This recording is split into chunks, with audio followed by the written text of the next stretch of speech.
Other men liked him. Oh, absolutely. Yeah, as well as women. And a lot of men were terrified of him because they knew that he would speak the truth. And that scares a lot of people, you know. For decades, she played the perfect Hollywood wife. But at 84, Lauren Bacall finally admitted, life with Humphrey Bogart was not the fairy tale the world imagined. They were the couple everyone envied, Bogey and Bacall. The smoldering looks, the banter that felt too natural to be scripted, the love story that seemed untouchable. But in her later years, Lauren Bacall began peeling away the silver screen illusion, sharing the truth about what it was really like to be married to one of Hollywood's most powerful men. What she revealed was a mix of admiration, deep affection, and hard-earned honesty about the struggles behind the romance. And once you hear her story, you will never see their love the same way again. Lauren Bacall was 19, tall, striking, with a voice that seemed far older than her years. But in Hollywood, she was still unknown. Back in New York, she modeled for magazines, and one photo in Harper's Bazaar caught the eye of Nancy Hawkes, wife of director Howard Hawks. Nancy saw more than beauty. She saw presence. Howard Hawks agreed, arranging a screen test for Bacall and bringing her to Hollywood. The role was in To Have and Have Not, 1944, opposite Humphrey Bogart. Bogart was already a legend. Casablanca had made him Hollywood's ultimate leading man. He was 25 years older, married to actress Mayo Method, and known for his dry wit and unshakable calm. Bacall, new to film acting, was nervous. Her hands shook so badly during takes that she tilted her chin down and looked up, the move that became her signature. Bogart noticed and began talking with her between scenes, offering small tips and making her laugh. The chemistry was immediate. Crew members saw it in the way his glances lingered and how she seemed bolder when he was nearby.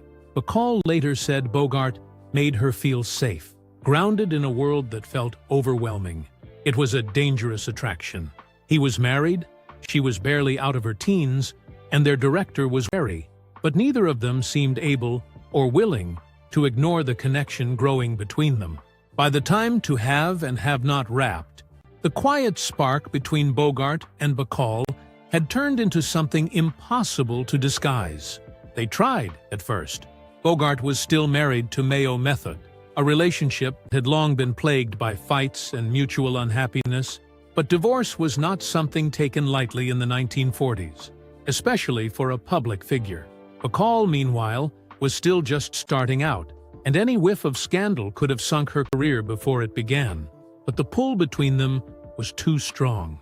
In early 1945, Bogart finally ended his marriage, and just 4 months later, he and Bacall were married on May 21st at the Ohio farm of Bogart's close friend, Pulitzer Prize-winning author Louis Bromfield. The wedding was deliberately small and private. No studio photographers, no glittering reception. Bacall wore a pale suit, Bogart a simple jacket, and the two exchanged vows with a quiet intimacy that was entirely theirs. News of the marriage spread almost instantly. Newspapers ran headlines announcing that Bogey has his Bacall, and fans across America swooned over the idea that the tough, world-weary hero had found his match in a 19-year-old with the face of an angel and the voice of a woman twice her age. Post-war America was craving optimism and romance, and Bogey and Bacall became the embodiment of both. Their public image was a carefully balanced mix of glamour and groundedness. They could turn heads at a premiere, Bacall in a sleek gown, Bogart in a crisp tuxedo, and then vanish from the Hollywood scene to spend the weekend sailing their beloved yacht, the Santana. Bogart, who had always been allergic to Hollywood's fakery, preferred quiet dinners with close friends like Frank Sinatra or Spencer Tracy over schmoozing at studio parties. Bacall adapted easily, finding she preferred those small, intimate moments to the glare of endless flashbulbs. Even so, the media could not get enough of them. Every public appearance was photographed and dissected. They were asked in interviews how they kept their marriage so happy, how they balanced their careers, how they avoided the typical Hollywood pitfalls. Bogart was famously guarded with the press, but when it came to Bacall, he let his affection show. "She's the real thing," he told one reporter. "No nonsense."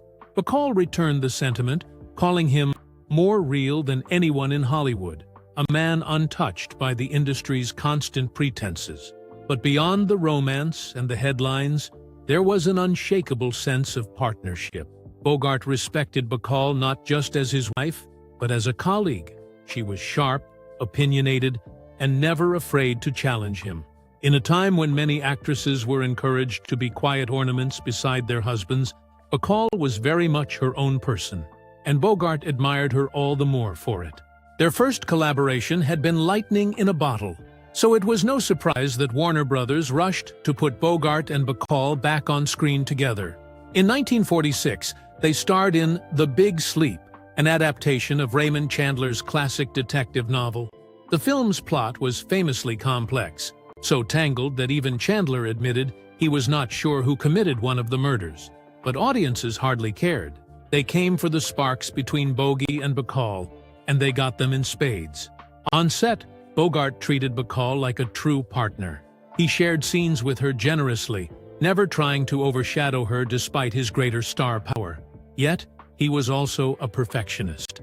If a scene was not working, he would go over it again and again until it clicked. Bacall was still learning, and that intensity could be intimidating, but she rose to the challenge. She later said that while Bogart never coddled her, he made her feel like her talent mattered, not just her looks.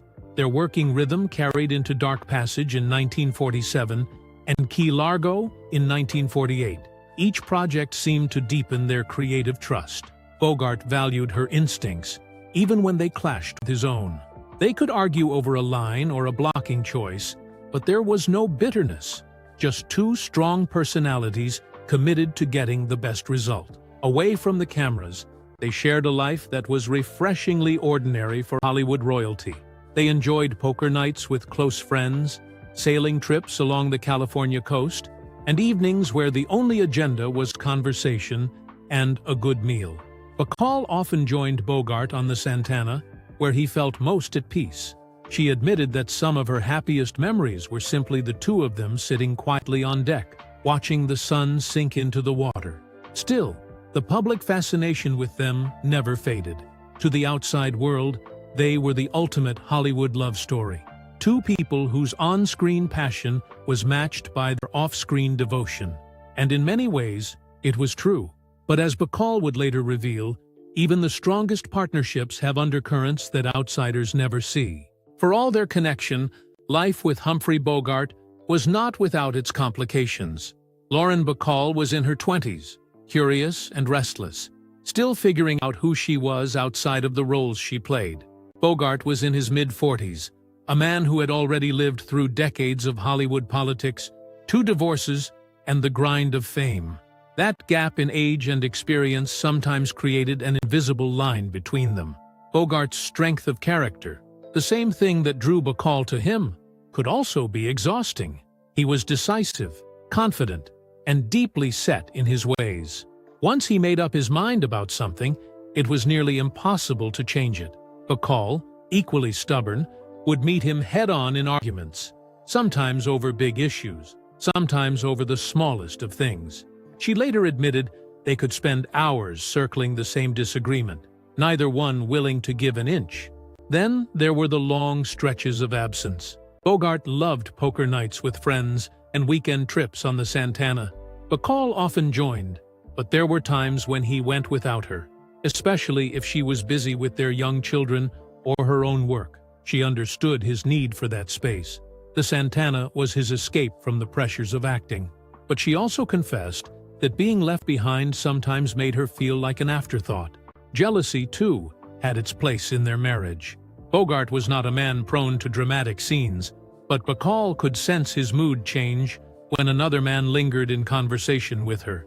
It was not anger so much as a quiet protectiveness, a reminder that while he trusted her, he was keenly aware of how others might see her.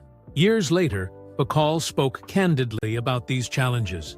"It was not always easy," she said, a deceptively simple sentence that carried the weight of compromise, patience, and the unglamorous side of love.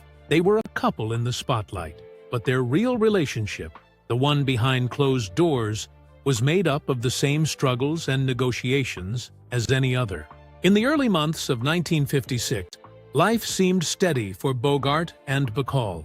They were working, raising their two young children, and splitting their time between their home in Holmby Hills and sailing trips on the Santana. But then came the news that would upend everything. Humphrey Bogart was diagnosed with esophageal cancer. The illness seemed to come out of nowhere.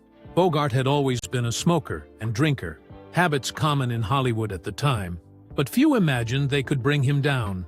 He had a certain toughness about him, a sense of being untouchable. Yet now, the man who had stared down villains on screen was facing something he could not charm or outwit. Bacall's reaction was instinctive. She put her career on hold. Offers for roles came in, but she turned them down without hesitation.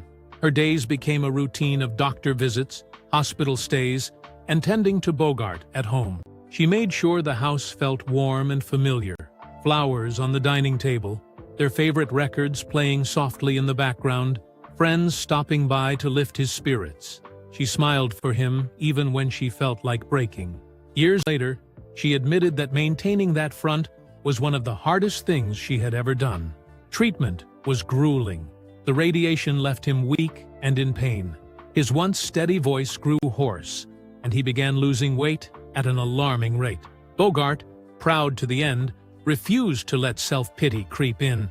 He joked about hospital food, teased his doctors, and insisted on reading scripts as if there was still another picture to make. But Bacall could see the toll it was taking. She noticed the way he would sink into his chair after visitors left, too tired to speak, the way his hands trembled when he reached for a glass of water. Their friends rallied around them.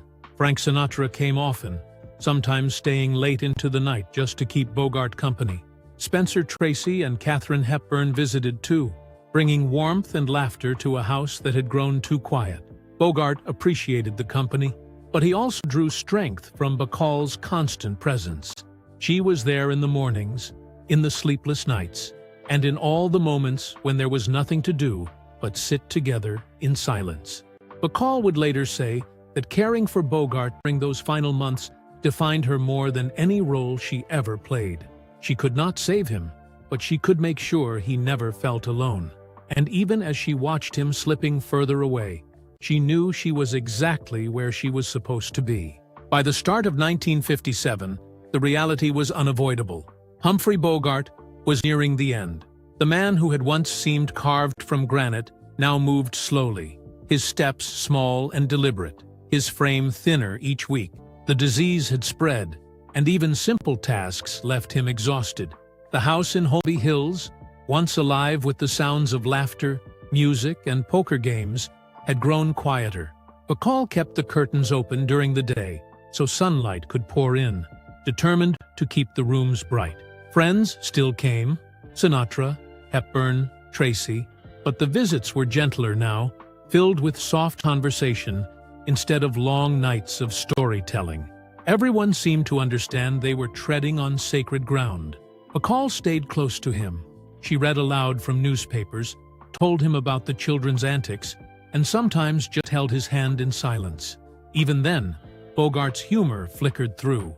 When she fussed over him too much, he would mutter, "Baby, you'll spoil me." She would smile, knowing those little quips were his way of protecting her from the heaviness hanging in the air. On the morning of January 14, 1957, Bogart died in his sleep. He was 57 years old. For Bacall, the loss was like having the compass ripped from her life. She later said she felt cut adrift, unsure of what direction to take without him. The funeral was a quiet but profound event.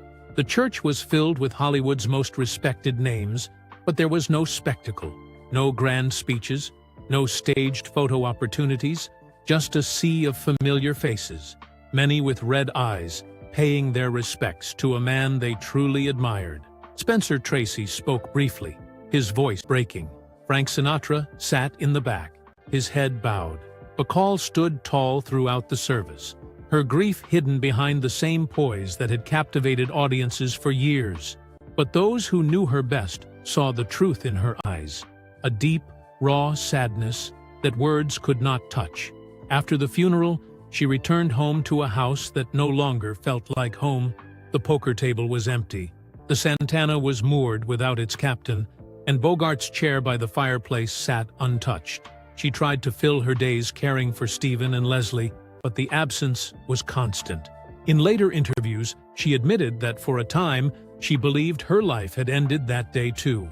Only much later would she realize that while Bogart's chapter had closed, her own still had pages left to write. Life after Humphrey Bogart was an adjustment Lauren Bacall could never have fully prepared for. She was just 32, a young widow with 2 small children, Stephen and Leslie, and a career that had been on pause for over a year. The first months without him felt like living in a fog. Friends dropped by, neighbors brought food, and letters poured in from fans all over the world. But none of it could fill the quiet that settled over the house when the door closed at night. Work became both a necessity and a kind of therapy. Not long after Bogart's death, Bacall cautiously stepped back in front of the camera. She accepted a role in Designing Woman, 1957, opposite Gregory Peck, a light romantic comedy that gave her a chance to smile again on screen.